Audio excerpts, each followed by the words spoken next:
É pena, né? Eu podia bem votar no senhor e... Só por os trocadinhos? Se o senhor me der 50, eu voto 3 vezes. Toma. No dia da eleição, fica de olho nele.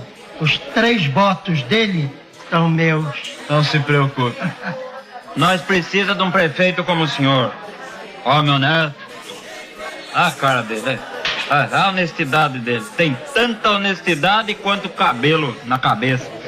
Chico Fumaça, diga com franqueza, com quem está o povo? Está com o adversário da oposição ou está comigo? Vocês compreendem, eu não tenho nada com isso. Dê a sua opinião sincera. Sim, vamos, diga com quem está o povo. Com o prefeito ou comigo? Eu acho que tá com o seu Honório, né? Deus está comigo. Mas isso é uma sujeira. E o dinheiro que eu lhe emprestei? Ah, você emprestou também, né? Então.